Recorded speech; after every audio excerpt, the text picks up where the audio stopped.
Hello, everyone, and good evening, and welcome to Animal Advocates Radio Voices Carry for Animals, number 518 live stream podcast this evening and counting, coming live on Podbean Podcast app.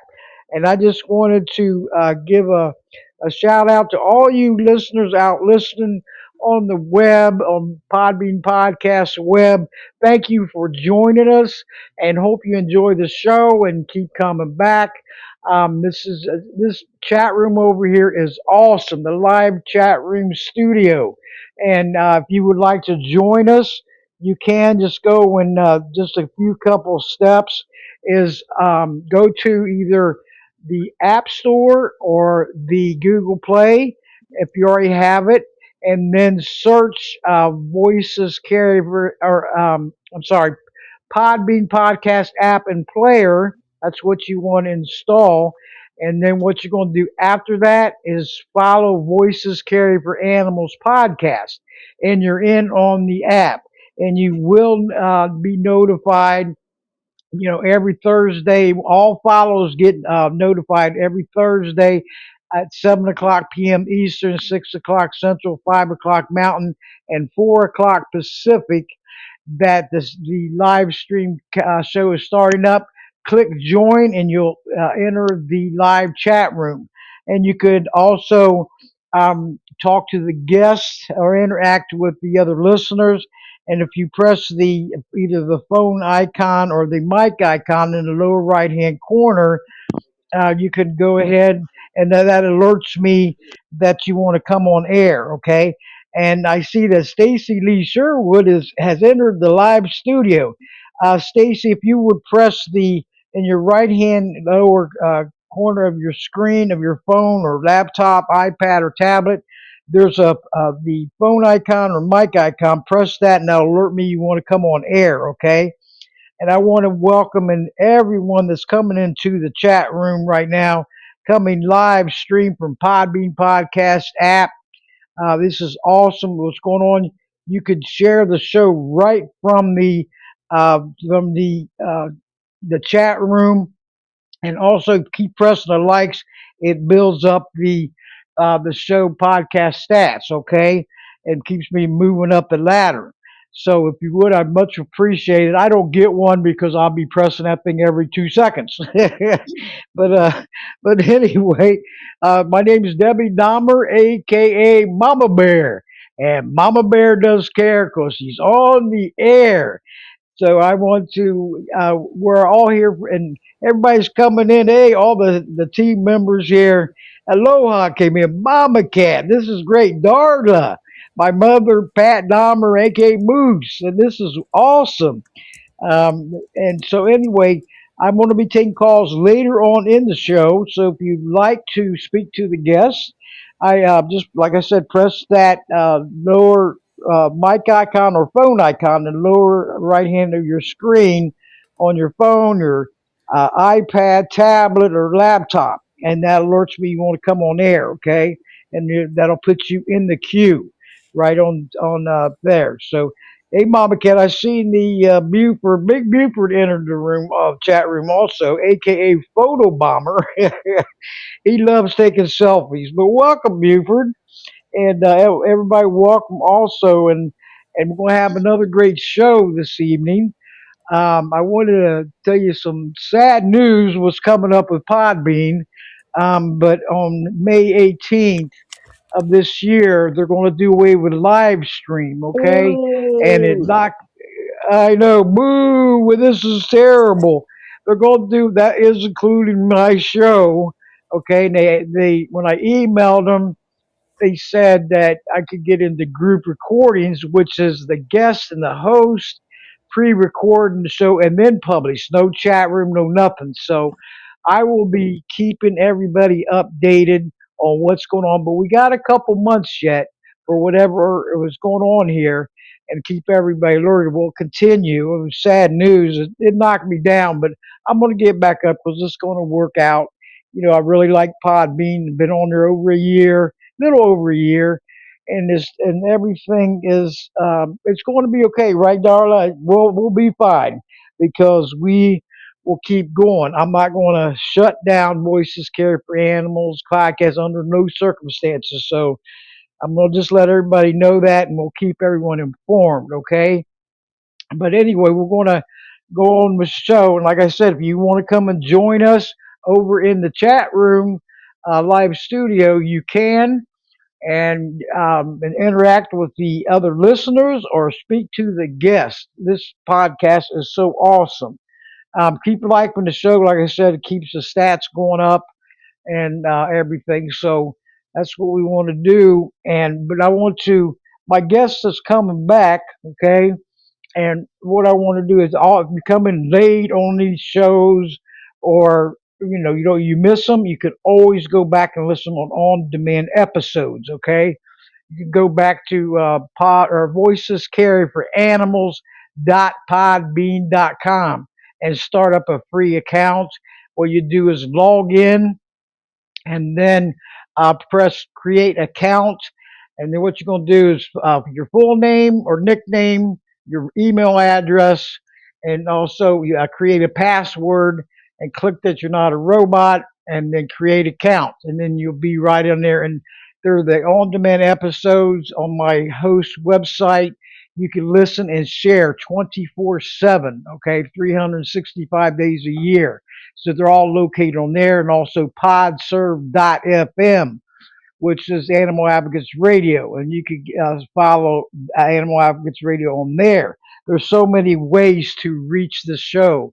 So anyway, I wanted to get my guest back. I want to welcome her back because she is awesome. She's a hard worker out there doing all she can, and her name is Staci-lee Sherwood. She's a lifelong preservationist, environmentalist, and animal advocate. And our topic is just going to be rescuing sea turtles.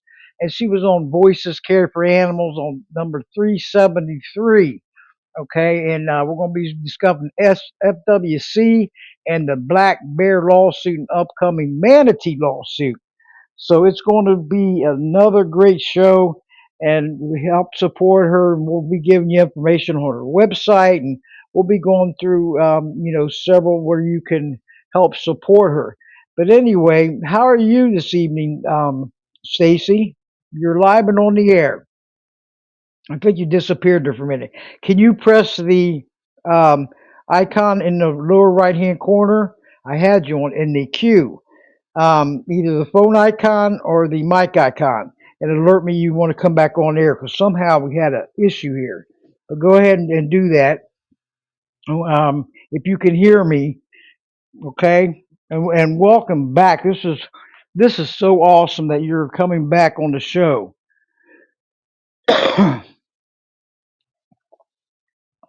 Stacy, can you hear me?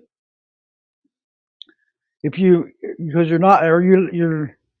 It says you entered the live studio, but you're not on air yet. Yeah, hold on, everyone. I'm going to try and see what's going on here.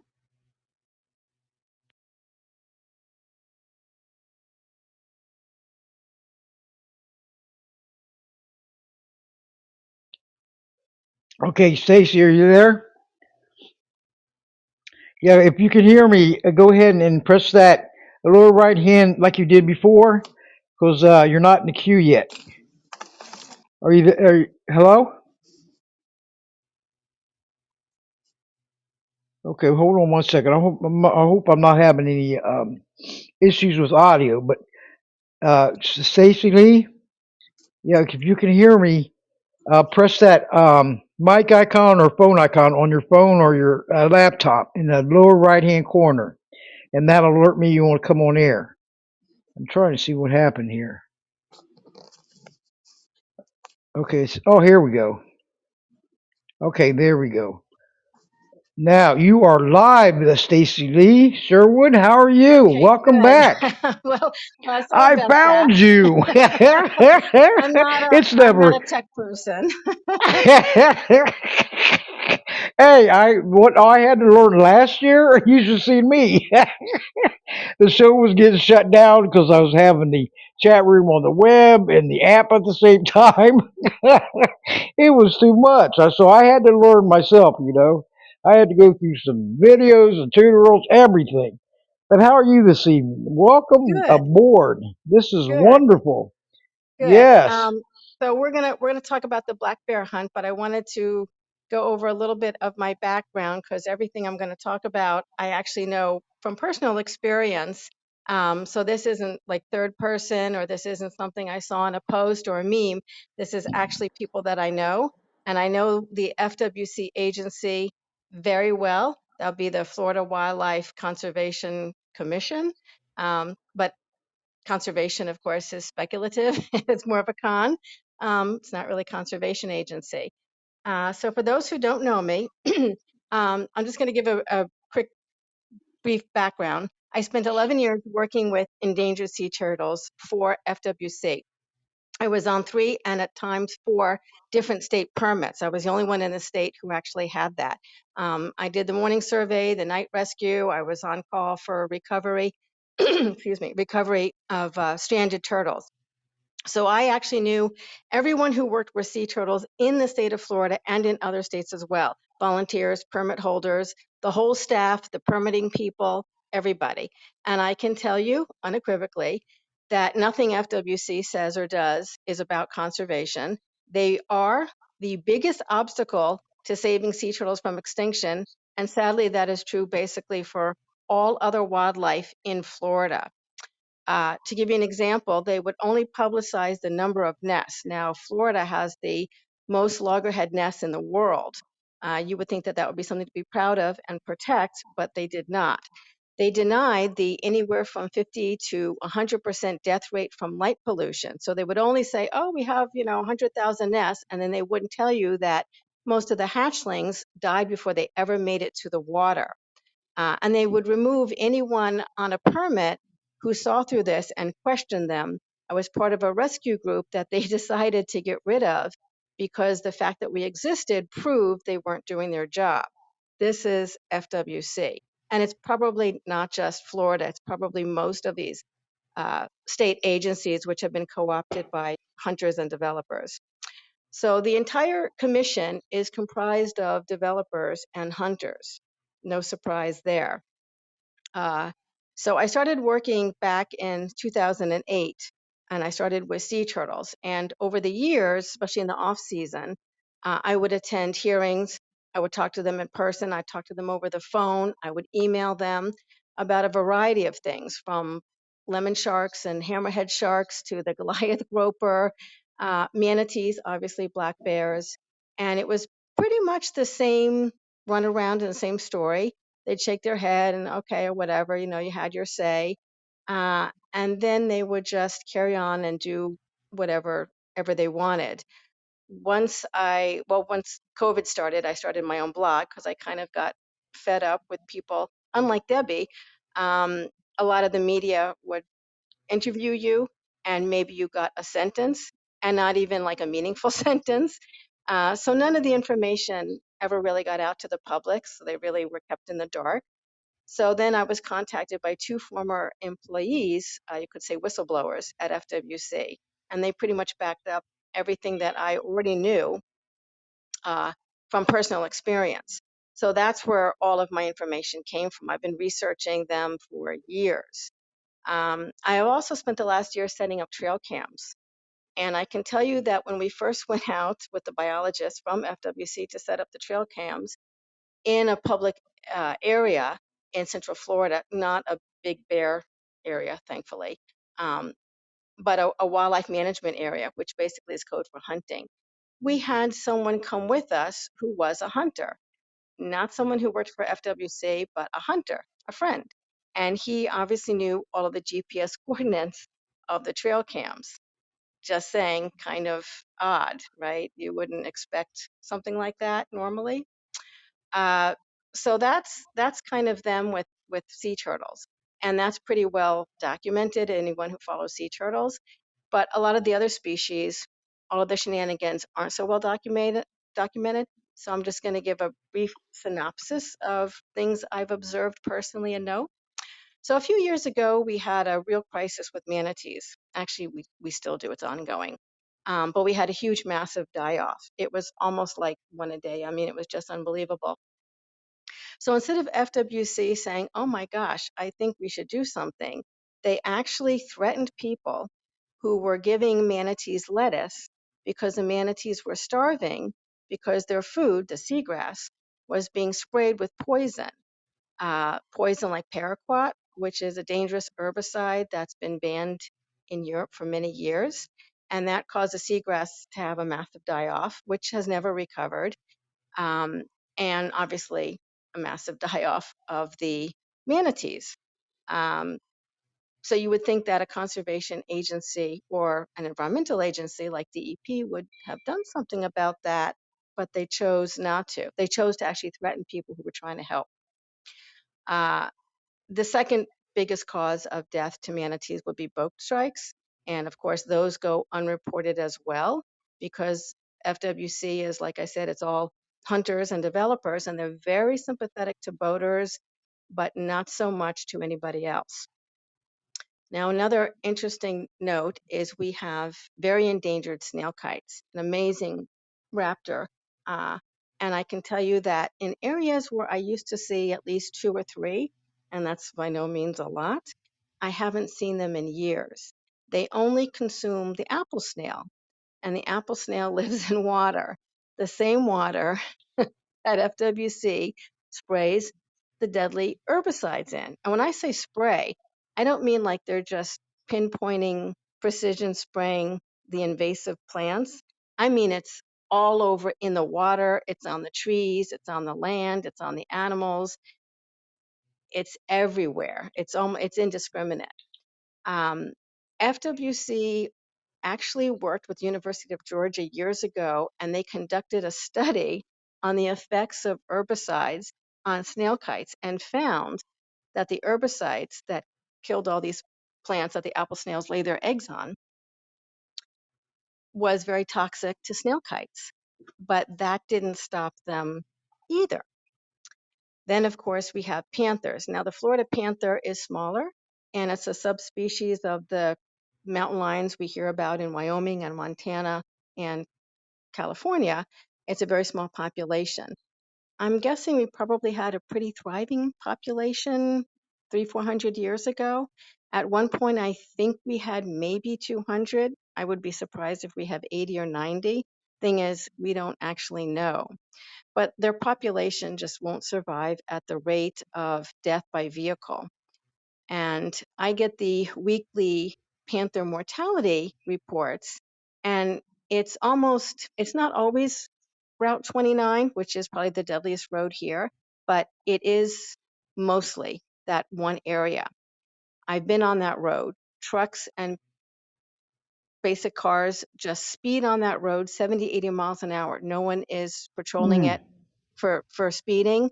Um, I guess there are a few wildlife corridors, but there's nothing there to protect the panthers. And this is a known fact. And this has been a known fact for years because I've checked the mortality rates going back years, and it's always the same area. It's part of Collier County, which is, gosh, I'm going to say in about 5 to 10 years, you're not going to have any trees or grass left in that area.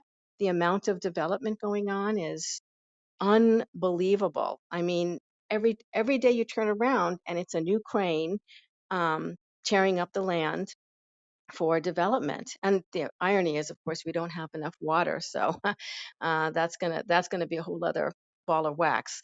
Um, but I would say that development is at an all-time high, pretty much in Florida, but in Collier County. And Collier County is where you have not only a lot of panthers, but you also have a lot of bears. There's two areas where you have a huge amount of bears, and that would be Ocala, which is kind of north of central Florida, the forest area, which is also experiencing some development. And then Collier County, which also takes in Big Cypress. Big Cypress is also where they put that giant detention center that is lit up all night long. And we just had a big fire that burned close to 40,000 acres. Mm. So those are the two areas that have the biggest bear population and panther population, and they are experiencing massive development pressure. So that's part of who FWC is. Now, aside from the panthers and the bears and the sea turtles and the manatees, we also have burrowing owls. They're adorable little owls. They're barely 7, 8 inches tall. They burrow under the ground. They're also allegedly protected. But FWC allowed FAU, Florida Atlantic University, to remove them, or I'm assuming kill them. Um, Thing is, nobody knows. I actually called FWC and I talked to one of the bird biologists there who admitted to me that they don't get involved. They're completely out of the loop. He basically said, yeah, they're going to blow noise at the burrows, and I guess the owls will just move. They didn't get involved in the methodology. They didn't get involved in anything other than issuing them a quote take permit. They didn't relocate them. They didn't do anything. You would think a conservation agency would do something about that. Now, the irony is that FAU's mascot is the burrowing owl. I mean, you just can't make this stuff up. And they didn't even have a huge population either, but they needed to get rid of them. And the breeding pair of coyotes that were living there, I don't even know what happened to the gopher tortoises because they also live in burrows on the same very small area of land that's left. And of course, it butts up against an airport. But they needed to get rid of them to build, I don't know, another parking lot or something. I mean, the whole thing was just absurd, and you couldn't get Whoa. a straight answer. And just an interesting point of fact, when I contacted FAU, one of the board members is the president of the GEO group. The GEO group, private prisons, and they're also involved in the detention center down in Big Cypress. So it's all kind of a big giant cluster, you know what, in Florida. So that is the FWC. Um, as far as shorebirds go, everybody loves shorebirds. Who doesn't love the little sandpipers and oyster catchers? So I went up to Huguenot, excuse me, Memorial Beach last year during nesting season, where they had brown pelicans, which have recovered, but they're still endangered. In fact, on the West Coast, I think we lose a brown pelican at least once or twice a week from fishing lines. When I say lose, I mean they die. And they also have royal terns and I think laughing gulls. So their chicks are very, very tiny, and they allow driving on the beach, driving of pickup trucks on the beach during nesting season. As the trucks are driving on the beach, they're passing this yellow caution tape, which tells you this is critical wildlife area. And I'm thinking, gosh, if it was critical wildlife area, they probably shouldn't allow any people, let alone trucks.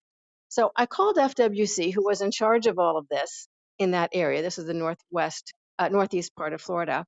And I got her on record saying basically, well, what are you going to do? We've tried talking to them, but they get so much money from the parking fees that we can't do anything about it. And nesting season is not 10 months, it's like 2 months. Mm. FWC is well aware that the cars run over some of the chicks. I took plenty of pictures. I sent it to them. Nothing's ever going to get done. A couple years ago, they had a hunt for the Goliath groper. Even after admitting they didn't know how many we actually had. I mean, how can you propose a hunt if you don't even know if you have the species in your water?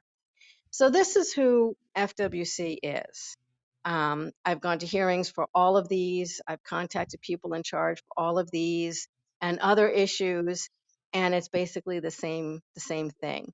So when I say I personally know all of this, I really do personally know all of this. And I haven't even gotten to the other stuff, which is probably even more crazy if you can imagine. Uh, there is a small little area called Split Oak State Forest. And in all of Florida, this area supposedly has the most protection, which is really amazing because FWC also decided that they would allow a toll road to nowhere to go through the forest and then take people's homes by eminent domain. The toll road isn't even for anything. The toll road is proposed to be a road for proposed development. Uh, Mm. yes, exactly, Whoa. exactly. Yes, yes.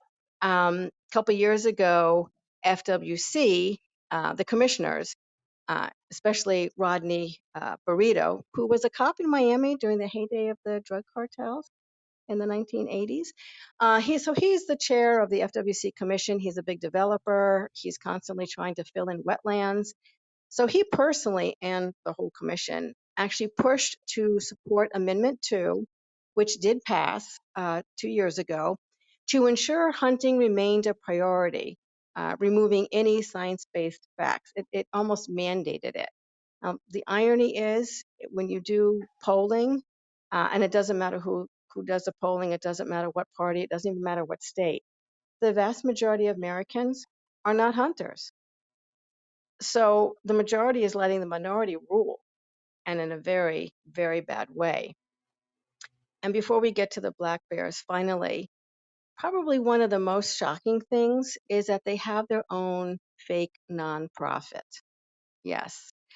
I actually wrote an article. If you go to my blog, it's called Legal Bribery. And several federal agencies, the Park Service, the Bureau of Land Management, and U.S. Fish and Wildlife, all have their own nonprofits. This isn't even a secret. It's just who would ever think a federal or state agency would also have their own nonprofit and they get millions of dollars that they don't pay taxes on, but they already have hundreds of millions of dollars in their budget. So FWC has the same thing. It's called the Florida Fish Wildlife Foundation. And no surprise, all the people involved are former FWC employees and a few Department of Environmental employees, just to mix it up. And they give themselves awards for conservation. So that's FWC in a nutshell. Whoa. This is so. It is mind blowing and bizarre and injustice. I feel so sorry for these. I mean, I remember the black bear hunt back in, what was it, December 3rd to the 28th, and I've Mhm. had so many guests on for, and even they had protests, Adam Sculasi and Katrina Shadix, and I mean, great shows and everything, and it was so sad because it was so injustice how these, what was it, 5 out of 7 votes of the FWC were developers and hunters. So the Bears didn't stand a fighting chance. No, It was so unfair and injustice. I mean, they share this, this crazy place called Earth, temporary, just like with us, and they have every right to be here and to live. I felt, I mean, I was so frustrated when this hunt was going on down here, because I look, I was like, why can't they leave the animals alone, live in freedom and away from fear and anxiety, right? I mean, how difficult is it? And treat them with dignity and respect. I mean, they exactly. didn't have a chance, Stacy. They not a, no matter how many protests or petitions or anything, look at the FWC and how it was voted. I mean, sickening. And I Hmm. looked and I said, wait a minute. There was hadn't been a bear hunt, what, over 10 years? And it's like they don't need one. and you feel sorry for them because they're out there trying to survive out in the wild, okay? And it's not easy living in the wild. Look how many, the weather conditions and what they have to go through. Then they got hunters out there, you know. Why can't they just live freely? Leave them alone. They're so adorable. All of them are. That's why I stand up and fight for them so much because without us, they don't stand a chance without us fighting for them. A big shout out to all the animal advocates, animal rights activists, animal lovers. Keep it up, and strength in numbers, Mama Cat. That's a former guest and a good friend. She says, and it's so true. Let your voice be heard, and It that's is. a and your actions be recognized. Because being silent is no solution for positive changes to be made. So we have to keep going. I mean, just to hear all you're telling us, it's like it's disgusting. You It know, it, it is. It is. And actually, if you go to my pod, oh, I've written an article about each of these. I wrote about the manatees, I've written about the sea turtles, I've written about the panthers, the key deer. Um, of course, I've written about FWC. So you can actually look up all the research and all the links and all of this. As far as the black bear hunt of 2025, I just want to go a little back in time to 2015. So in 2014, FWC, and I'll show you the difference between 10 years ago and what happened recently. So in 2014, FWC actually conducted in live meetings. Imagine that, where they actually had a few biologists and staffers there around the state. I know because I attended two of them, and you could go up and you could talk to them, or you could have a official statement, in front of the mic or whatever. And Ron Bergeron was at the time a commissioner. Now he also owns a rodeo, so he's not exactly a true conservationist, but he was the only one who actually spoke out, and he basically said, "WTF? What are we doing?" Our own biologist said there's no overpopulation. We don't need a hunt. We probably shouldn't even have a hunt. Needless to say, he was not reappointed when his term was up, but it went through in 2015. Now, I don't know if anyone remembers, but in 2015, they issued, gosh, 3,000 or 3,500 permits. And it was supposed to be like a week long, I think it was supposed to be like a week long hunt, about 300 bears. And they ended up killing, I think, 305 in 3 days. mm, That's, yeah. that's So that, terrible. yeah, so in 3 days, 300 bears were killed. Some of them were cubs, some of them were lactating moms. It went around the world. I mean, it made international news. It was even on CNN. So due to public pressure, it had to be shut down. Um, Now, I can tell you, I've traveled all over the country. I've been to Yellowstone. I've camped for months on end, all through Wyoming, Montana, Idaho, bear country, black bear and grizzly. And I also lived in upstate New York.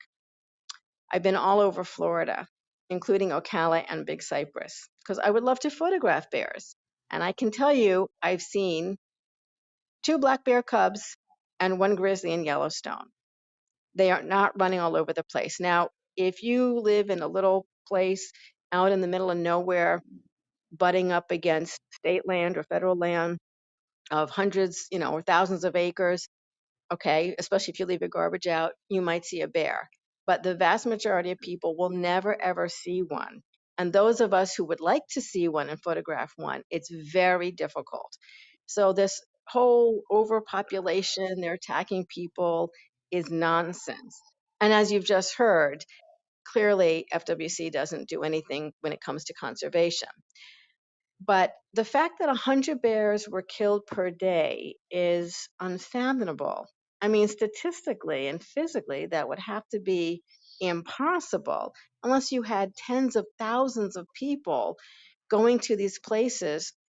The only way that you could really do this is if you had some tech help from FWC, which circles back to what I said earlier. So FWC tags bears and panthers. In fact, they tag a lot of animals. I couldn't say what research they do. None of that is ever offered to the public. In fact, all the years I was on FWC permits for sea turtles, I wasn't given accurate information of their data, even though I provided a lot of it. I mean, the irony. So these tags, they have the GPS coordinates, and of course they have trail cams. And I'm thinking, and this was brought out by a couple of people back in 2015, but nobody really took the ball and ran with it, and certainly no big journalist from some big newspaper, right, where we really get a lot of press. Um, how is that possible that so many bears were killed in such a short amount of time, right? I mean, Right. knowing that a huge amount of the staff that work for FWC are hunters, and knowing that the entire commission is all hunters and developers, knowing that this governor and the previous governor, which was Scott, who's now a senator, were very sympathetic and wanted to get rid of basically anything that stood in their way. Um, how would it be possible that so many animals could be killed so quickly? Um, Also, in 2015, we had check stations where people were supposed to show up with their dead bear, um, and check it in, weigh it or whatever, make sure that it was one bear, one permit kind of thing. FWC staff was there, and we had volunteers from, I think, Bear Defenders, and I'm not sure about any other groups that were there, which is how the photographs and videos got out. And that's how we could see that some of them were very small, clearly cubs or lactating females. Um, but I just can't think of any other way so many bears would be killed unless FWC gave these coordinates to their friends and hunting buddies. Um, this would also include, any information from trail cameras. Now, to my knowledge, they don't have remote trail cameras, so they can't tap into them live. But when they look at them, they can clearly say, oh, this is a hub where deer are constantly going to sleep or bears are constantly going to forage. If you have that information, you just sit and wait, you know.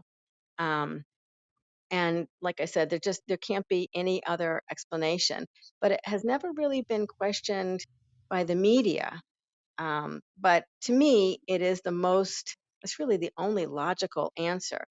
And the fact that I'm out putting out trail cams because I want to see what FWC is up to. I want to see if it meets what I see. I'm putting out their cameras in these hunting areas, and a hunter was with us.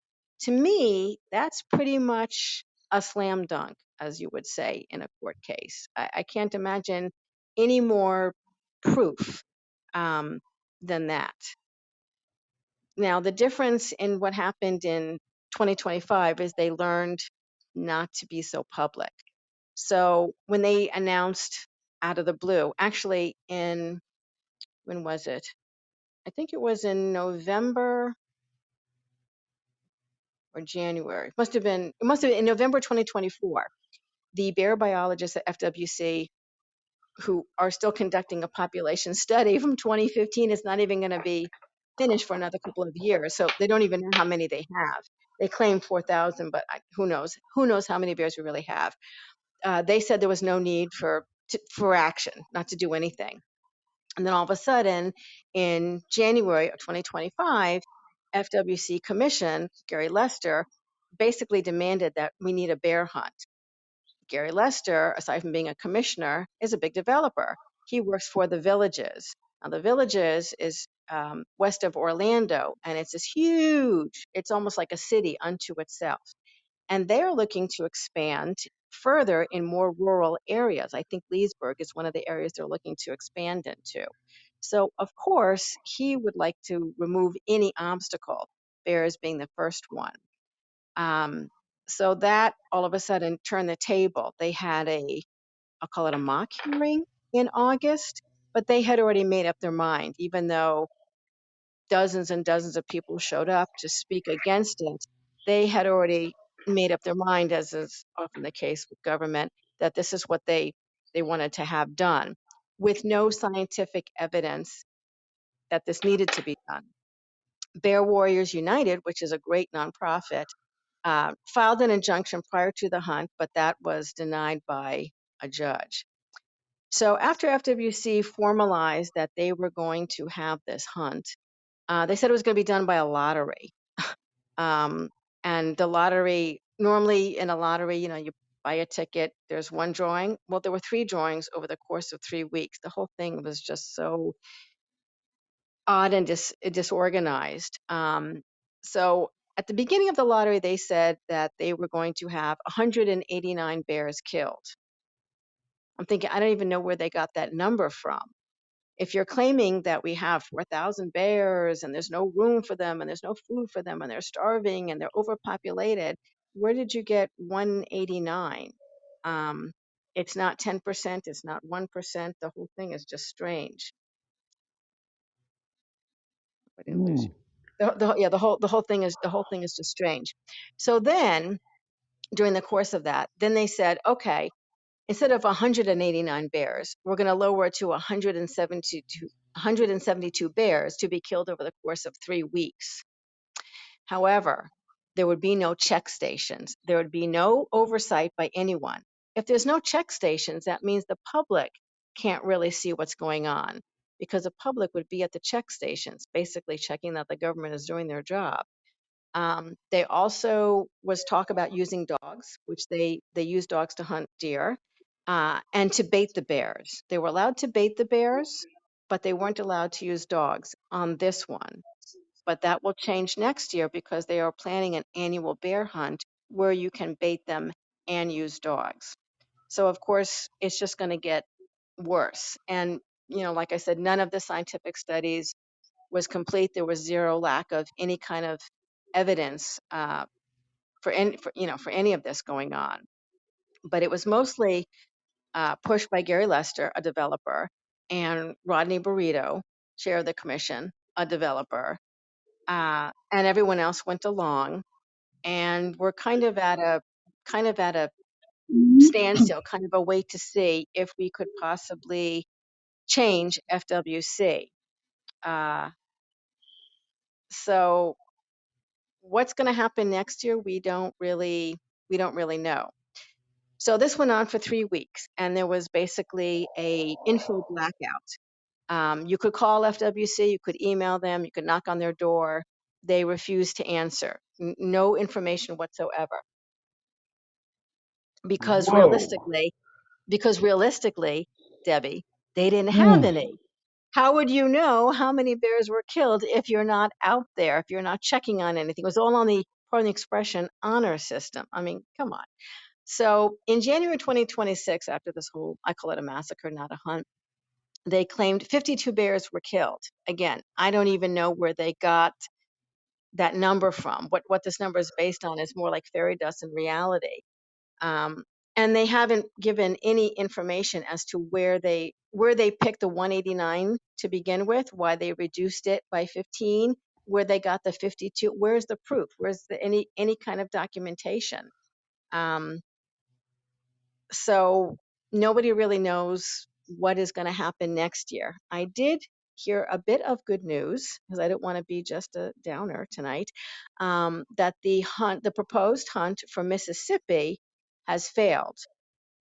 Mississippi's black bear population is, I think, 200. Um, who knows? I'm not even sure if they have an accurate number. But again, it goes to these quote conservation agencies. They just rattle off numbers. They have no idea what the population is. They have no idea the domino effect when you remove a population out of an ecosystem. So the fact that Mississippi even thought they needed a hunt was crazy. So I'm glad to see that that failed.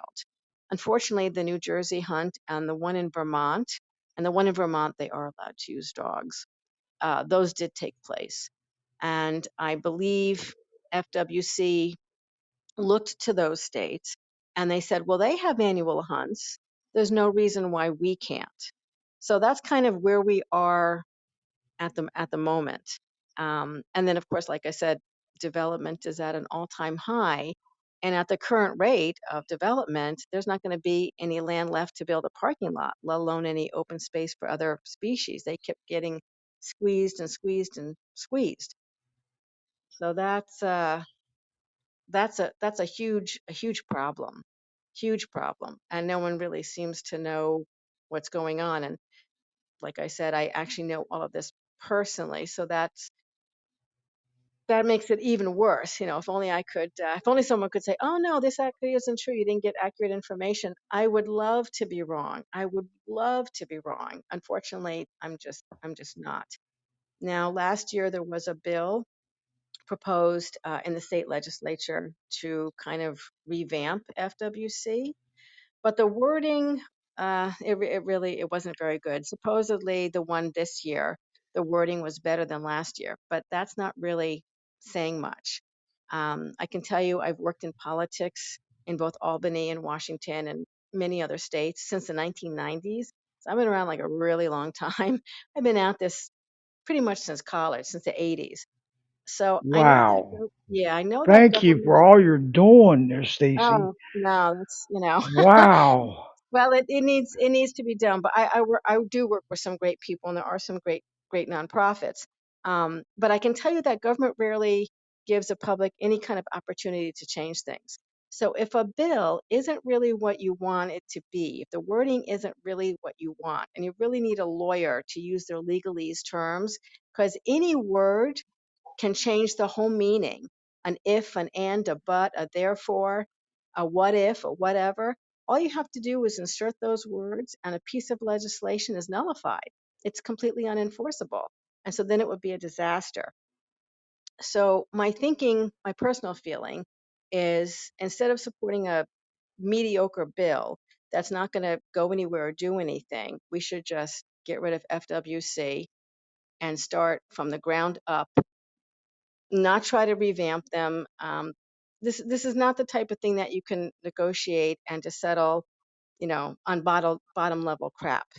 Um, Thing is, if you have a mediocre bill and it doesn't really have the teeth and it doesn't really do what you want it to do, and it passes, that is your only chance.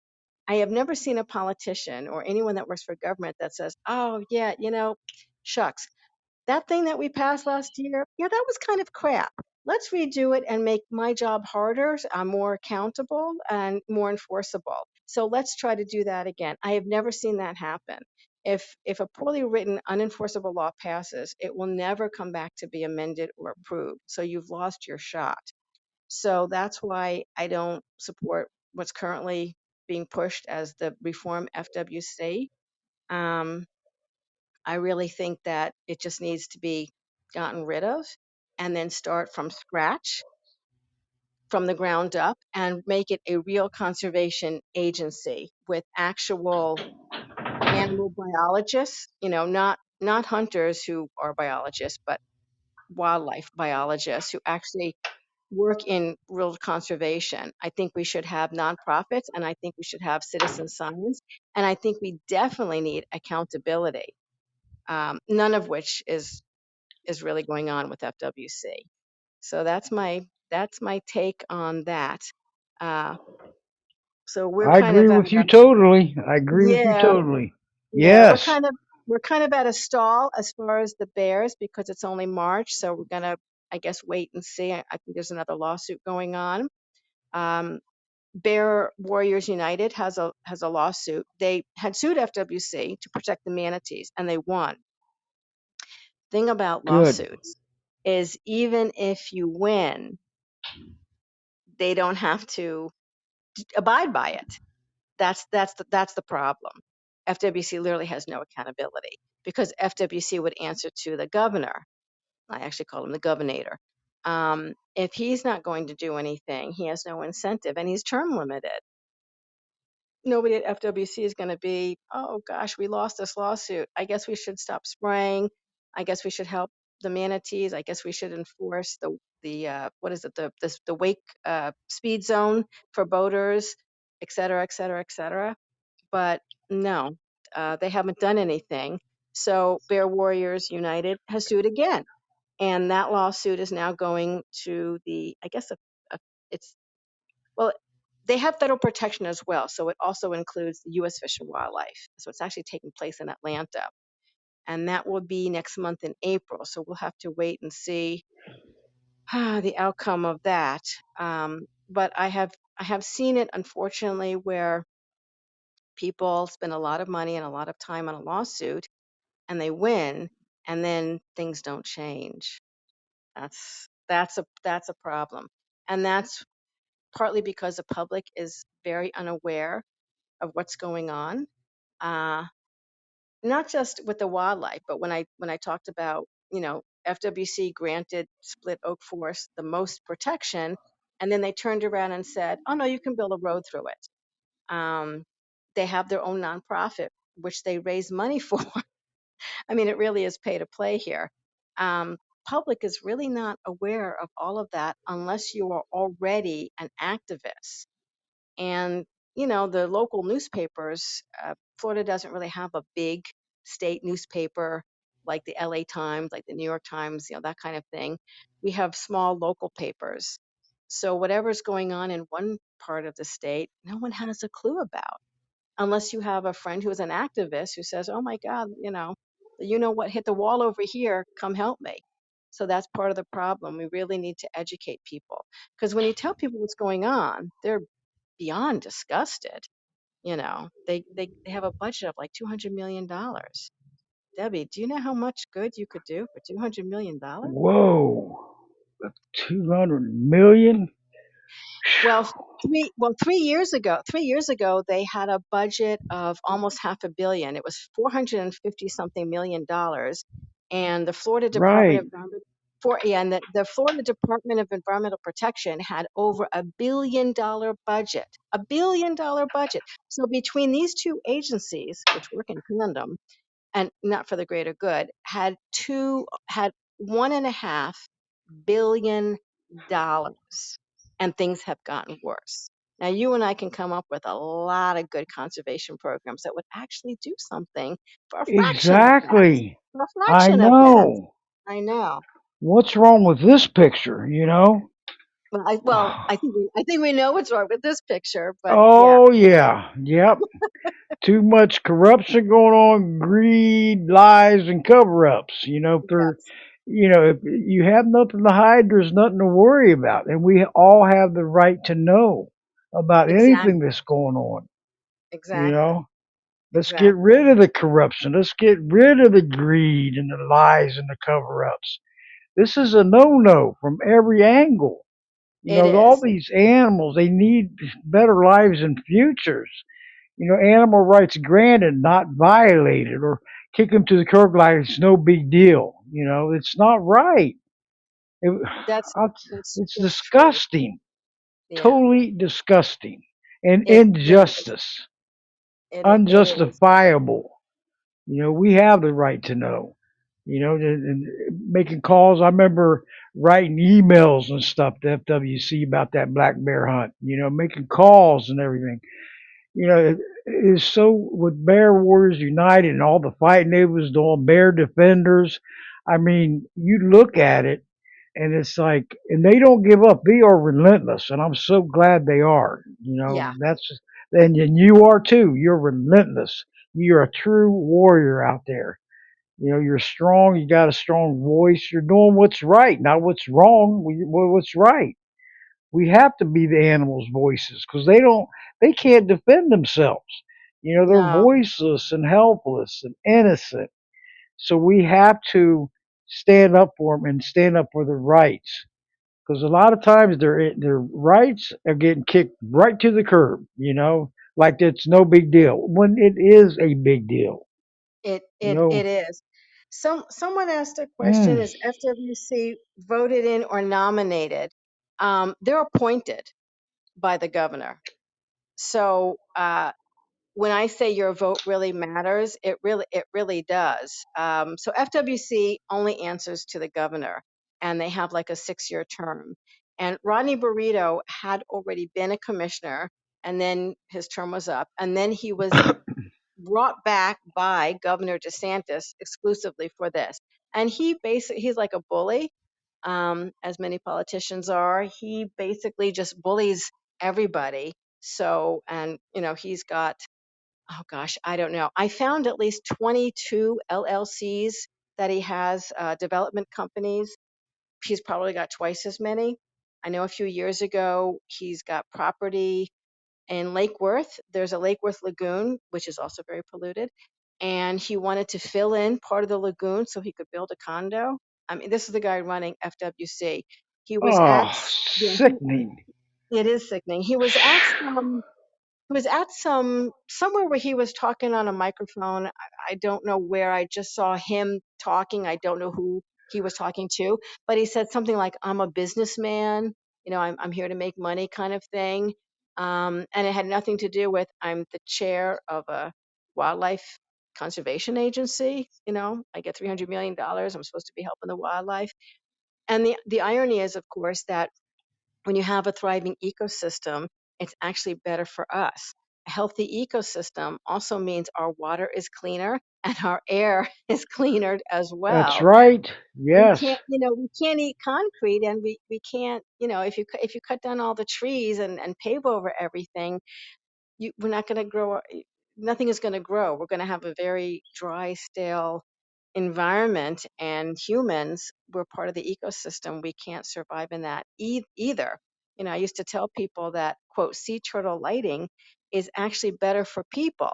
I mean, of course, sea turtle lighting means that the sea turtle will not look at the bright white light and go towards that. It'll see like a muted red light and go back into the ocean where it belongs.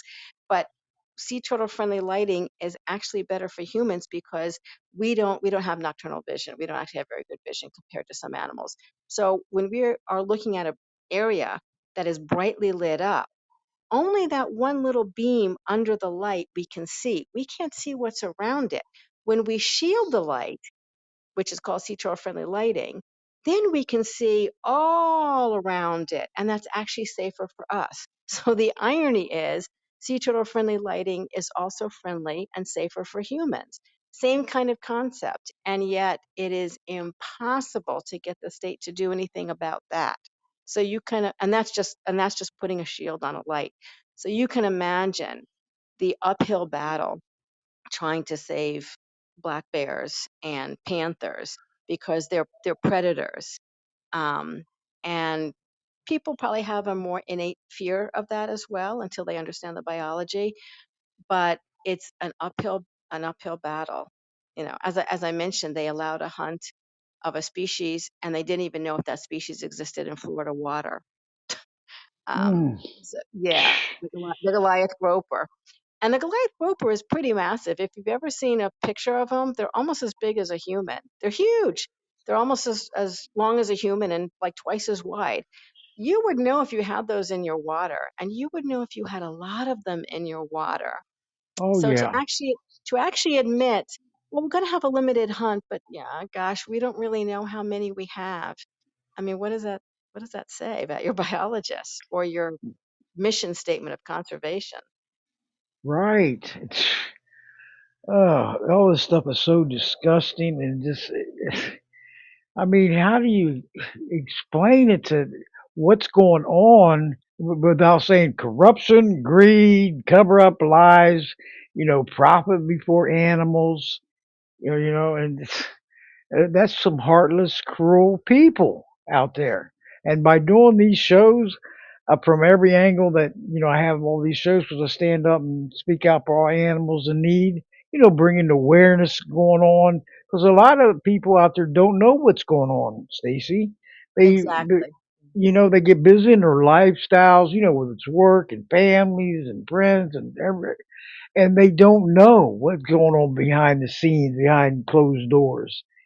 And if they did, we are strength in numbers. Let your voice be heard because they don't like public outrage, okay, at all. Exactly. Right. Okay, Exactly. but Yeah. it takes a village to do this and to make that noise and do what's right, for all of them. Because if we don't, the problem's just going to prevail and get worse. Okay, it won't stop. And it's already. And just think, this has been going on for year after year, decade after decade, rolling over from the 20th century, and it needs to stop. Enough is enough. Let's fix all the animal cruelty problems in 2026, and it can be done if there's enough of us. Voices do carry for the animals if there's enough of us. If not, we're only spinning our wheels. So we all have a choice to use our voice and take action, right? I mean, just listen to these podcasts. And I wanted to bring it up. You have some podcasts going on. She was a podcast host, and also on YouTube, she has a channel. I'm subscribed on there, Stacy, and I wanted to bring that up, because I know you had some very interesting and very strong shows that you've done, and I bring on podcast host that's that I believe in teamwork all the way.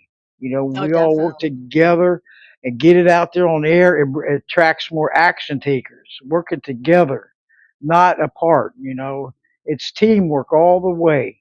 And I seen your show Voices Carry for Animals 373 on your website, and it's from Blog Talk Radio. So I'll send you the new link on that because Blog Talk closed up January 31st of 2025. Oh, So I'm sorry to hear anything, that. yeah, I know. It's like, well, I was on there 10 and a half years.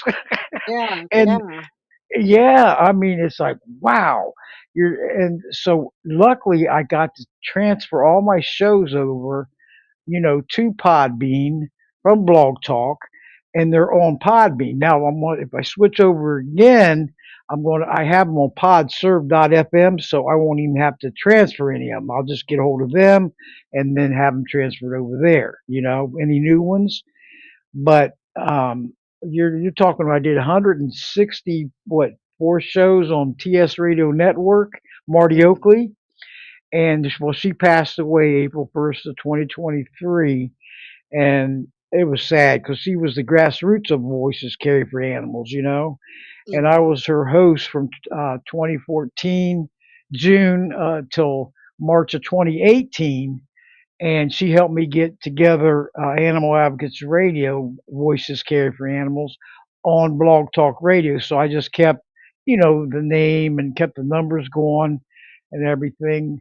And I'm going to be having her a tribute on my podcast. It's going to be on a Wednesday night, and I have her podcast host that's still doing her shows as guests. So we'll do her beautiful tribute in memory, and to remember her because it's sad, when somebody goes. And so I said, okay, I got Podbean going from last year, so I got all the shows on there. So all I have to do is, search your name, and I'll send you the link to when you did the 373rd show. Okay, that way you can update it on your website because Okay, they're great. all they're all there. And plus this one, once it gets downloaded and I edit and published, I'm gonna add the links to it. To your YouTube channel, to your website, and if you could give your information to your website, and so the listeners can have it, and then we can, and the YouTube, the website, your Facebook page, anything that can let the audience know, where you're at and how they can help support you. Because the more Well, the supporters and is great. Yep. Go that's ahead. true. The well, I haven't actually used my YouTube channel. I'll probably have to get back to doing some podcasts and putting up videos. I haven't been once Animal Radio, All About Animals Radio ended, which is where I had my podcast. I've been kind of lax on that, but all the issues that I mentioned today and a ton more are on my website, realitycheckswithStaciLee.com. It's open. You don't have to pay for it. You don't have to subscribe. It's all open, and that is where all this information is. I'm also on Facebook. You can just look up Staci-lee Sherwood, and you can follow me. It's a public profile, so you don't have to friend me or anything like that. You can just follow me, send me messages, comment. Those are the two best places. I tried Instagram and Twitter, but it's tough. Facebook is really the best for sharing pictures and videos and links. So I'm not really active on those, though. I might have to get back to that at some point. But yeah, we definitely have to all work together. Does anybody have any questions about FWC, black bears, manatees, sea turtles, anything? Yeah. If anybody has any questions or comments for Stacy, you're more than welcome to come on air. I usually run it till like 7 to 8:30, and if that's okay with you, And then after that, then I'll close it down and edit it and then publish it, and then I'll send you the new links and everything, and that way you'll have it. And it'll be on. Well, I share the main one from Voices Carry for Animal Support Group, and it'll be on there. So all I got to do is just go ahead and put the new link in there, and then it'll be on there. So they either way, it's archived, on demand episodes, so they could go in before I put the new link in, but it won't have all your links in there. Okay, once I do that, the links will be in there. Um, and then you can listen and share 24/7. Everyone, I mean, even on this app, the Podbean podcast app, Voices Care for Animals podcast. All the shows are listed on there, so you can listen to them right from your phone or your laptop, tablet, iPad, and share, like, comment. So it's all there. I love this when it's all archived because they can go and listen, 24/7 and keep sharing it. I like to tag, especially on X and Facebook, that way, because not everyone's on social media same time and days. So I'll get notifications all through the weekend that it's still being shared, which is a plus, and the downloads coming in after, so it's up there, and I want to keep that going because, hey, after this is getting published, it goes out to 28 different podcast platforms, Spotify, iHeartRadio, Amazon, Apple. My voice is carry for animals.com. You can subscribe free. And also on PPJ Gazette, ppjg.wordpress.com. Follow there, be on there. So it's getting out there. This is way better than it was on Blog Talk. Now they're telling me that live stream is going to end May 18th. It's Why like, why are they no. why are they ending the live stream? They said something about business. They didn't give me a real good reason, business reasons. But they're going to have group recordings, right?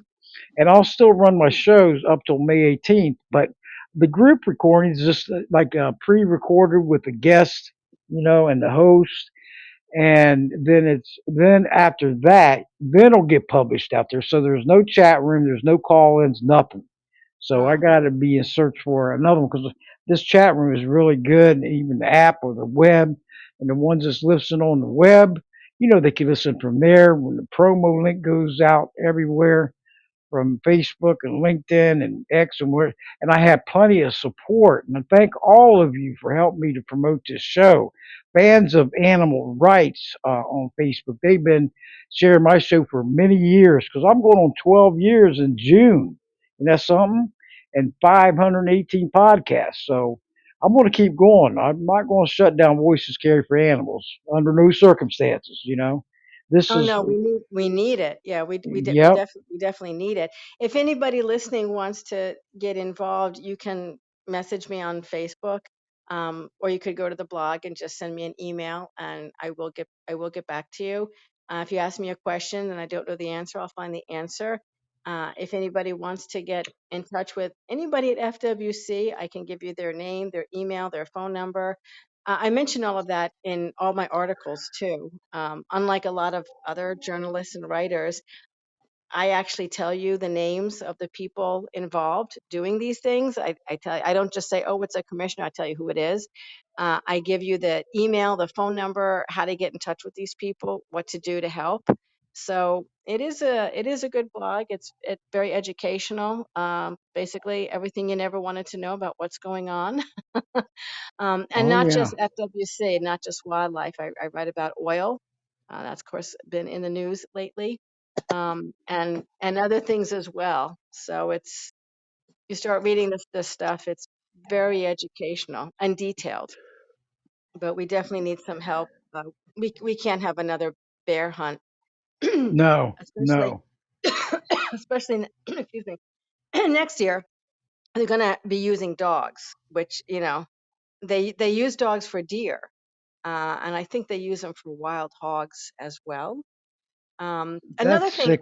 Whoa. it is, it is, it really is, Mm, it really is sick. It's as bad as traps, and of course, Florida does allow trapping of certain animals as well. Another thing I noticed with FWC is what they call bag limits. And when you look at the different species that you're allowed to kill, there's no bag limits, as in you can kill as many or everyone that you see. You don't have to record it. You don't have to tell anybody. They actually allow hunting of doves, pigeons, and crows, Mm, moorhens, gullinals. I mean, you see the size of a dove. We're obviously not overrun with doves. The thinking no, behind all of this is just insane. But when it comes to the, I guess you could say, the critter category, hunters always refer to these species as critters or vermin. That would be the possum, armadillo, raccoon, skunk, all vital for a healthy ecosystem. No bag limit at all. Same with the coyote. Bobcat. Don't have a whole lot of bobcat, but they're allowed to be hunted. So that's another thing too. That information isn't a secret, but you really have to start digging around to really kind of see what's going on. It varies from state to state, and it varies from species to species. But it does give you a very clear picture of who and what you're dealing with, and it's definitely not conservation at all. that's right. And if anybody want to speak to Staci-Lee, you're more than welcome to come on board with any comments or questions. Just press the in the lower right hand corner, press the mic icon or the phone icon, and that'll alert me you want to come on air.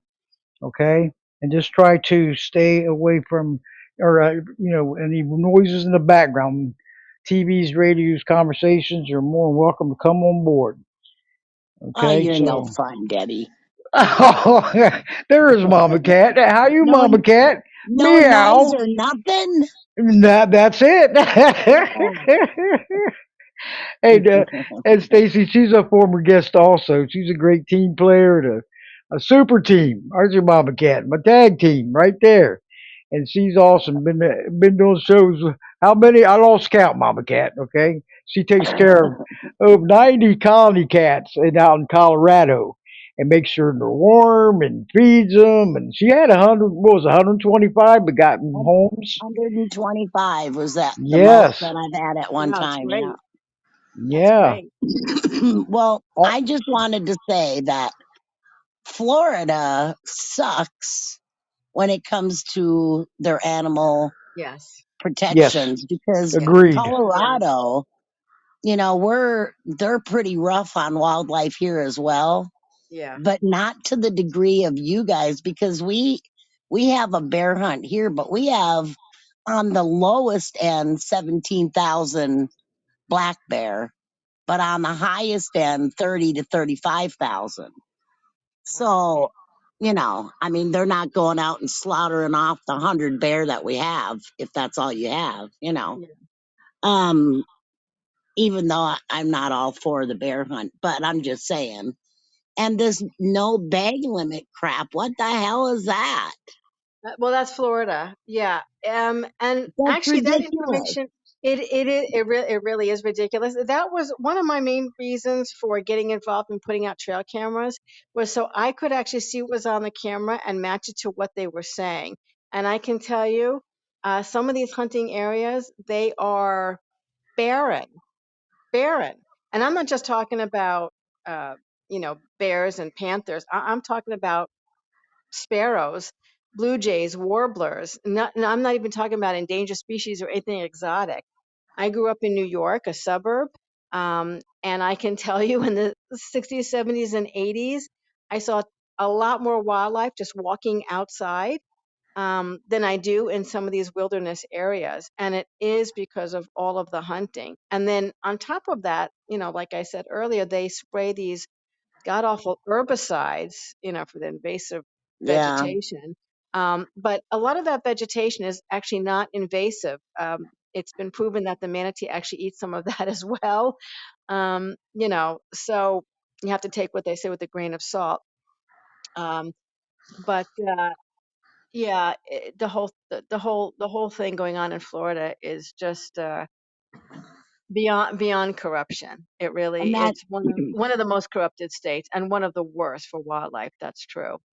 that invasive species thing, that's one of the big things that gets me because, they put feral cats on the invasive species list. Yes. Yeah. And once they did that, it opened up a whole new can of assault on the feral cats, of course. Of course. Yes. But there's a lot of critters on that list that I don't think belong there. And even so, like the wild horses. The Oh, wild I love horses wild have been put horses. on the invasive species list because they are not native to here. They're saying they were all brought up from Mexico and that the horses that we had here have long been slaughtered off. And so, the horses are going through some crazy crap with these roundups and the helicopters, and um they're just marked. They got a target on their backs, basically. I don't They think they'll do. be happy until they're gone. That's true. And that's mostly pushed by the ranchers. I must have written about a dozen articles about wild horses and all that is going on. And just like FWC lying about sea turtles, the Bureau of Land Management, BLM, has consistently lied about the Oh yeah. population. Oh yeah. No ways are 50,000. And I spent many, many, many years traveling out west. I'd be out there for 2, 3 months at a time, out in the middle of nowhere. I never saw a wild horse. If we were overrun with wild horses, I would have known. I would have seen Well, that. there are, I gotta say, I've lived in Colorado 40 plus years. We do have a lot of wild horses. There are bands and there are certain areas. We Yeah, do have them. Now, yeah, do they overpopulate any area? No. Do no, they die off because there's no water for them? No. These horses have been here for hundreds and hundreds and hundreds of years. They know where the watering areas are. We don't have horses, dying off from dehydration or food lack of food. It's just their reasoning that they were able to come up with because the horses are pretty elusive. And the Joe Blow America driving through these areas are not going to see them. Like I said, I've been here 40 plus years.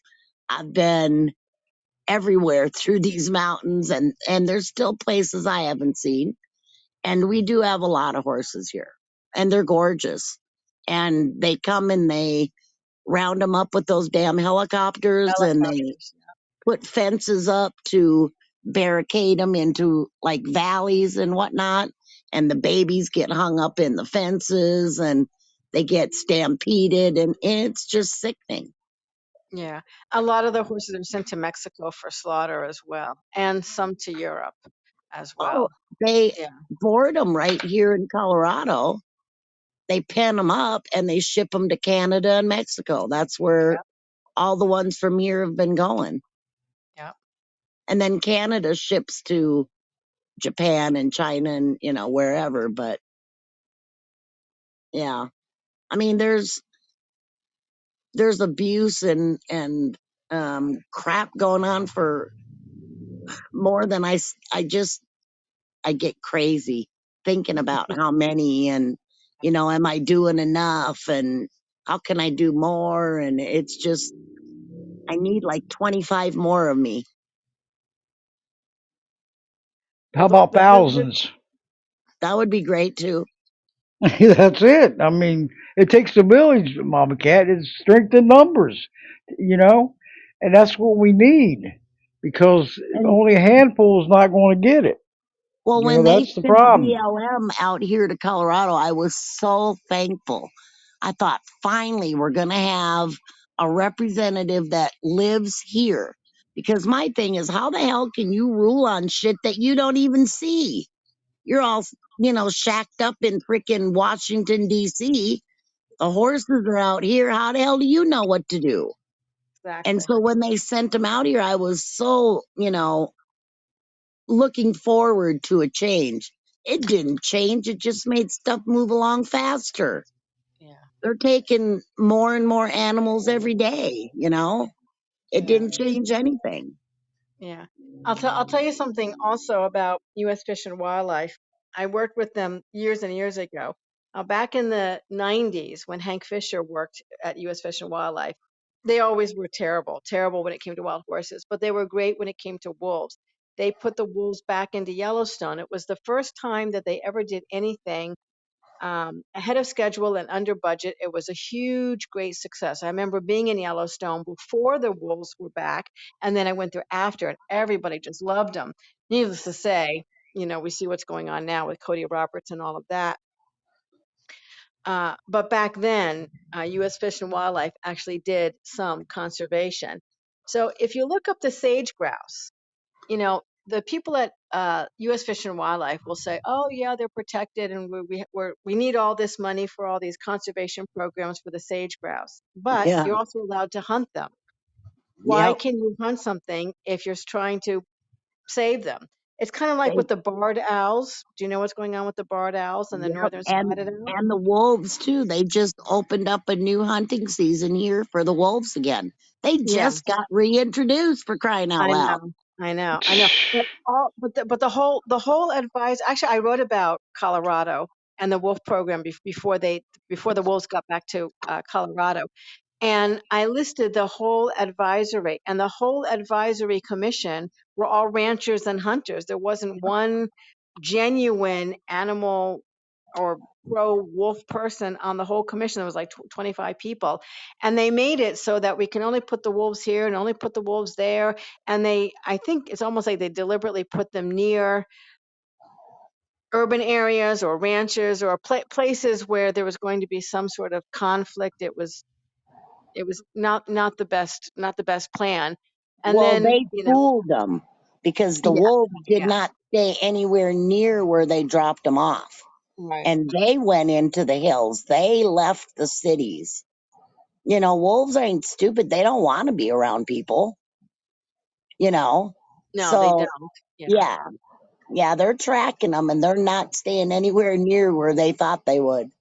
Okay. Well, that's actually better for them. That's what But I as think, as soon yeah. as they went in, I could already see people were saying, "Oh, well, it's going to be a failure. Maybe we should manage them." And I can't imagine any species that needs managing. Maybe Yeah. humans need managing, but I can't imagine any wild animal species that needs managing. And then you have Managing this. just means kill. Yeah, it's right. It's just code for for Yeah. for killing, for any number of reasons. And then you have this whole thing with Cody Roberts. I don't know if the judge agreed to the plea deal, um, but it certainly shows where this country is as far as wildlife and wildlife protection. If someone can do that and you know make a plea deal and get off with a slap, it really doesn't teach much of a lesson to anybody else. At least it made the Yeah. news, but not a whole lot is going to happen. I don't know if you remember several years ago, it was called a shark drag video, and that made international news. Of course, it was on the west coast of Florida, and you had these three guys, and they were shooting. They killed a shark and dragging it behind their boat, So and they were Whoa. shooting it, and then I they were saw that. shooting. Yeah, they were Mm. shooting into the water, and it turned out that these three, gosh, I can't remember what their names are now, but I wrote about them too.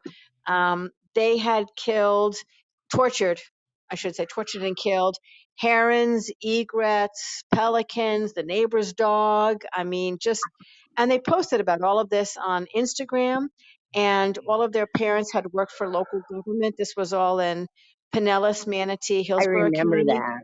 Yeah, Siesta Key, Siesta Key. All young Um, kids. yep, yep. Well, not that young. They were in their early 20s. They had a Oh, I thought they were crazy, younger. no, no, they were in their early 20s. They were like college age. And Jeez. two of them were on some MTV TV show, Siesta Key. Um, so FWC decided they couldn't be bothered to do anything, so they suspended the fishing license for about a year. Like that's going to do Oh, anything. great. Oh, Like they went and got one anyway. slap on the wrist. That's Exactly. It's nice. the irony is, as you guys know, if there's no enforcement, it doesn't really matter if your license Yeah, is suspended. Who's going to be like, who's out there checking, right? yeah, I mean, it's Right. Yep. like the boats. Who's out there saying, there's a wake speed here, um, for the manatees. There's no enforcement. So the thing about FWC is they're terrible for basically every species, but it's not just Florida. Florida is one of the worst states I've worked with, but it's not just Florida. I've worked with the wildlife or conservation or environmental agencies of probably 20 or 30 states in the last 30 years, and I can't think of any that really are up to snuff when it comes to genuine conservation. Maybe on yeah. a couple of species, but in general, no, they've pretty much been co-opted by hunters and developers, which is unfortunate. That's why I said I don't support the reform FWC bill. It really needs to be just burned to the ground and start from scratch with real conservationists and activists. Maybe the three of us Yes. could start. Maybe the three of us could start our own agency. That's yeah, but you could trust us at least, you know. I mean, that with them is zero trust. That's Yeah, sickening, it is. injustice, Yeah, it is. unjustifiable. I It mean, so is. wrong. Ah, And They got to yep. be in charge of something. yeah. They can't kill us. Well, not yet. But Well, you know, And but not until in further, public hey, anyway. yeah, until further notice. Yeah, You know what I mean? Yep. yeah. Oh yeah.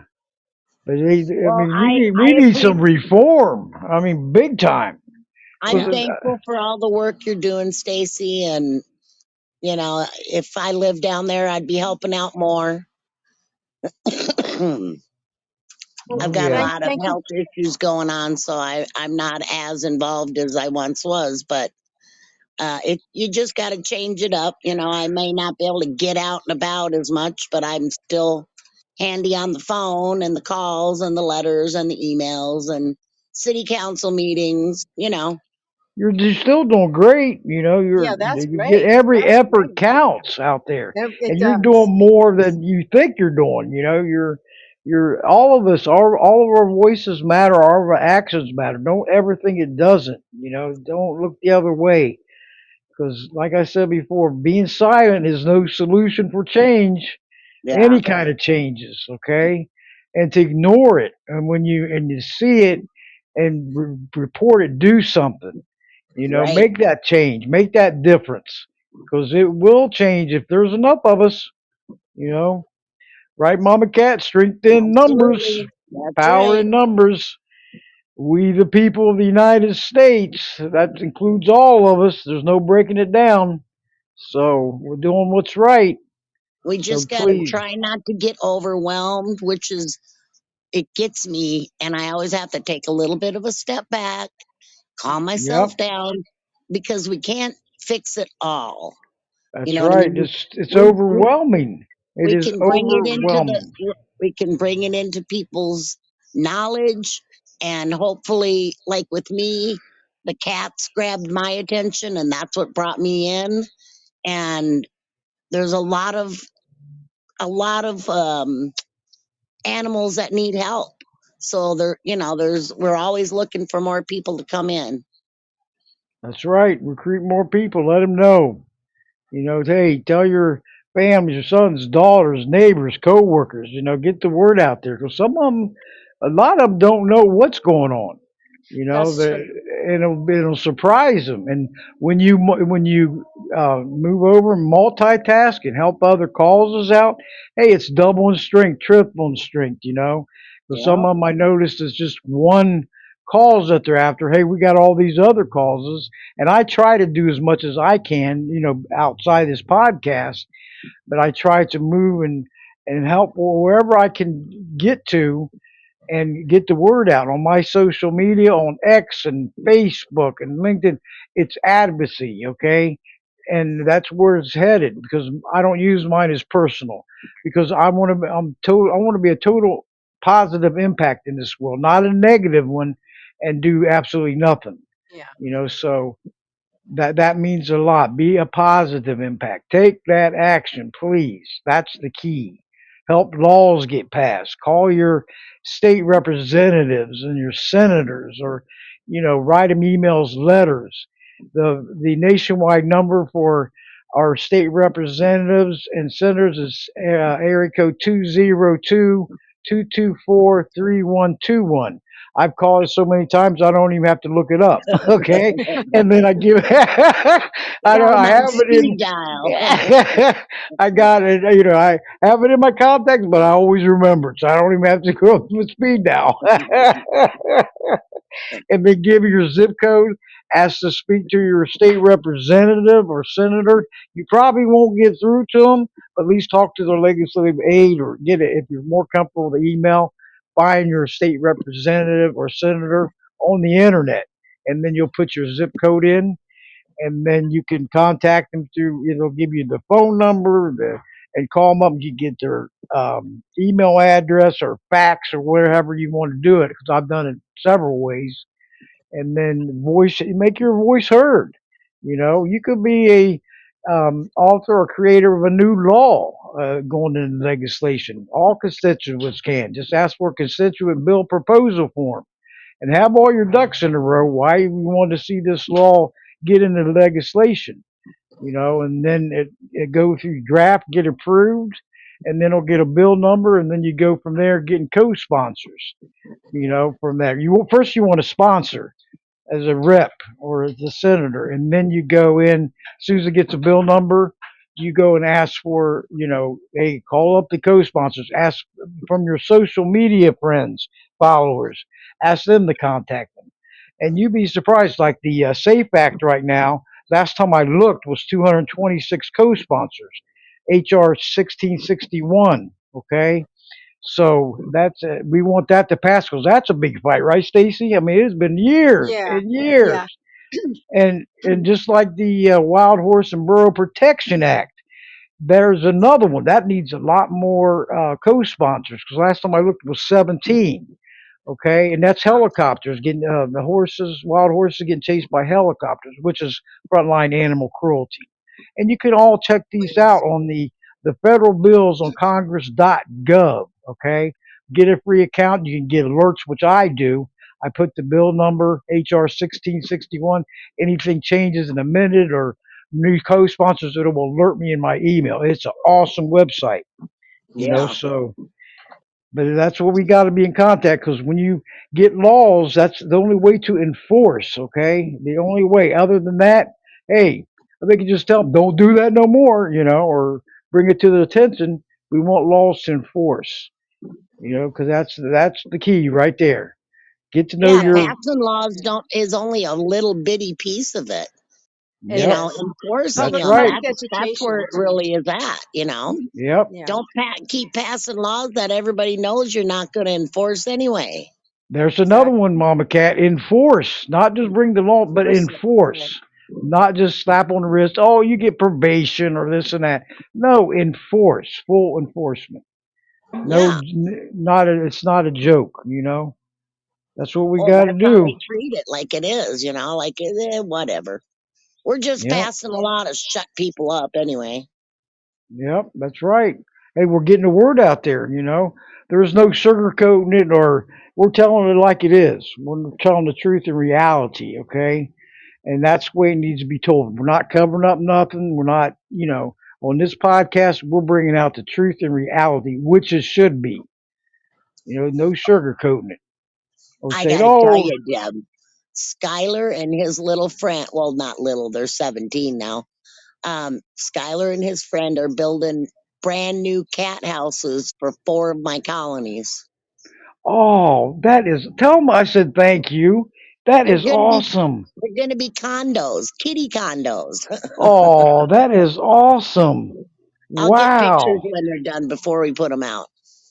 Whoa, tell him thank you. And her, well, he was what, 12 at the time? He Mama Cat was started a when he guest. was 10. He was 10 when he was on your show. Yeah, 10. And then he was taking calls like a full grown adult.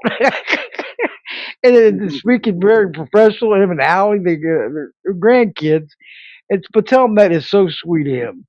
That is great. He said that they're going to take over my colonies when I'm too old to do it. Oh yeah, yeah. I But told him, look at shut you. up.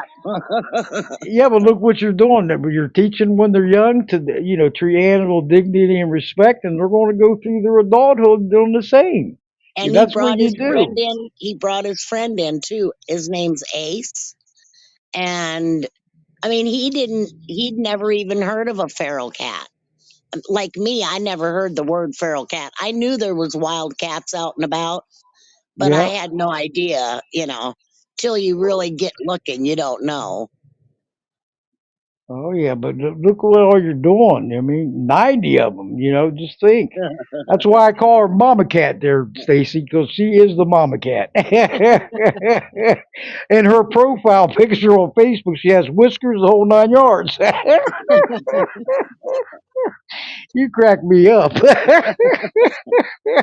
Hey, is George listening in?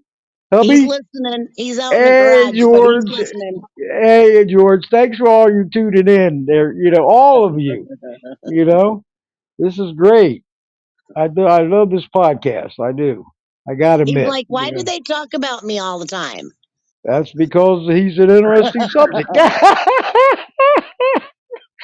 told her, well, maybe because when I come home from the shelter with 4 or 5 animals, you don't bitch. Maybe because I went and caught 58 rabbits, and by the time I got home, you had cages built for them. Stuff like that. Yeah, but look what all you're doing. I mean, all of us are doing. We're giving it. Hey, every effort counts out there, no matter what, to And help them everybody out. can do something, Yeah, That's everybody can right. do something. Yeah. you That's know, right. phone calls, emails, volunteering, reading to animals at the shelter, walking dogs at the shelter. I mean, transporting, just little things. You know, we can't do everything. Each one of us can't do everything, but That's together we right. can do a lot of things. You got that right. You know, I mean, the more of us come together, the better and stronger we become. yeah. And the super team that's going on, who I'm working with on Facebook and X. I mean, this list is huge. I mean, that's a super team. I couldn't ask for any better. Always help me promote the shows or share stuff I have or petitions or whatever. I can't thank all you enough out there because I can't do it alone. I do my best, but I can't do it alone. And it's all Yep. better and stronger, and it inspires me for all of you that's helping me to keep going and not give up, because I'm not giving up. I'm relentless. Stand up for what you believe in, and me, if it means standing alone, because sooner or later somebody's going to listen, and that's And so like I true. said, I can't do everything by myself. But with Nope. your show, you have brought horse people in, elephants, the manatees, the sea turtles, Yes. the Yes. bear, the cats, the dogs, the chickens, the dog fighting. I You mean, name it. everybody that can come together, which is what we do on this show, and promote all of us because animal advocacy is a very large word, basically, big ball. And inside that ball are all of us. We're That's right. fighting different things because that's what it is. It's not just one thing, it's not just one species there's so many and they all need us. That's right. From every angle, all lives Yeah. matter, including all the animals, from every angle out there. You Yep. know, So, in all of that needing, somebody's got to be able to figure out one thing that they can do to pitch in. That's all I'm That's, saying. You know, yep. Because you're talking about millions of people in the United States. Okay, you know, millions. What the grand total is. 350 mil. Yes, yes. So if you look, I look at the social media and stuff, and I see more likes than shares, and it's like we need to switch that around so it gets a news feed, Yeah. and that is right there is a because if that doesn't happen and we don't put enough in the news feed, how is everybody going to know? So please share, share, share for the mama bear out there, because that is what hey gets the news feed. Maybe two, three people ignore it. Maybe the next three will take action. You never know. We can't Yeah. predict that, right? So That's get right. the word out there and do something. So yep, and the animals, hey, they can't thank us, but once we everything their lives and futures change for the better, hey, we know it. Okay, we can tell because we done our part. We're their only hope for better lives and futures. Okay, they can't do it themselves. And I've seen it happen. But many victories, even if I was a part of it or not, and seeing them coming through, so they can never say, "No, nothing's going to change." Yes, it can change if there Yes, is it enough can. of us. Yep. Yes, there can. Never think negative about anything like it can't happen because it can. But anyway, ladies, I'm going ahead and close it down. And everybody that's coming new into the chat room, the live studio chat room, welcome aboard. Follow Voices Carry for Animals podcast on Podbean. I'll be on here at least a couple more months. But you'll get alerted every Thursday at 7 o'clock Eastern that the live cast is starting up. And just press the join, and you'll end up in the chat room, okay? Or there's a live link on Podbean podcast app. It'll show all the shows that's going live right now and some that's coming up. Press Voices Carry for Animals podcast, and you'll also be in this chat room, okay? So but hey, you're so welcome, my awesome friend Frida. Now, this is awesome seeing you here. Speak on air anytime. And thank you for all your support for many years on X. And what before that was Twitter and because she comes through, and this list is huge too. Animal pages on X. I mean, my followers. A big thank you to all of you. I'd get take me a couple hours just give all you guys names because I tag a lot. So I got this tablet full of names and animal groups. There are pages on X and also on Facebook. Thank you all. Animal fans of animal rights on Facebook. They've been a supporter of this show for many, many years and continuous support. And also on LinkedIn. So it takes teamwork all the way.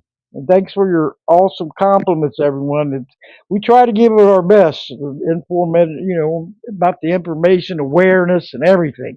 And Stacy, I want to really thank you for coming back, okay, on air, and looking forward to having you back on air again, okay.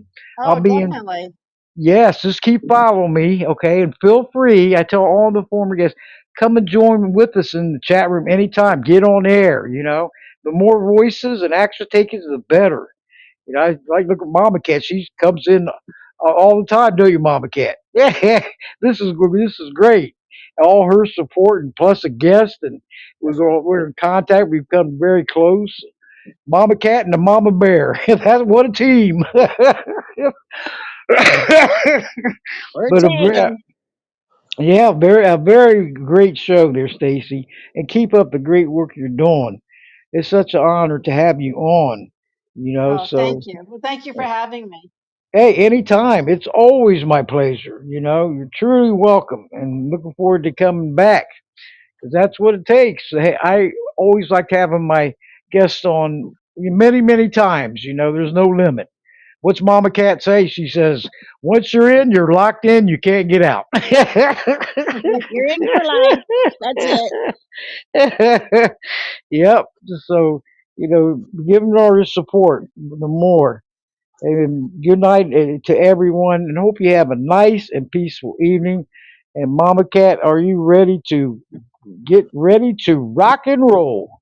Go I'm ahead. Good ready. night, everyone. Good Good night, night. Stacy. And I'll be Good sending you an night. email with the final one, okay? The Okay. final episode. And it'll alert all the followers when it's done too, okay?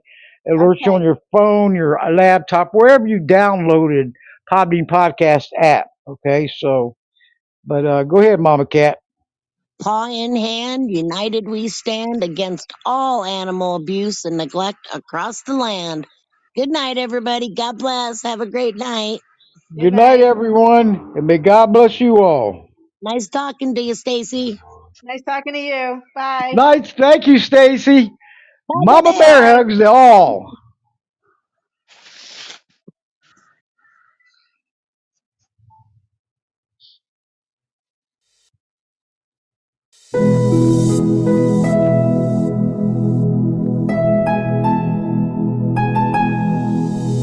With our voices, the animals will be heard. With our actions, the animals will seek justice. Good night, everyone. Making voices heard worldwide. Thank you for all tuning in on Podbean Podcast web and app. Come join us next Thursday with Lindsay Baker from Action Hours. She's a host for Unchained TV, Jane Velez Mitchell, 7 o'clock Eastern. We're going to welcome her aboard. Thank you. Good night, Jenny. Love ya. Night, Mama Cat. Big hugs to you. Thank you. Oh, thank you all.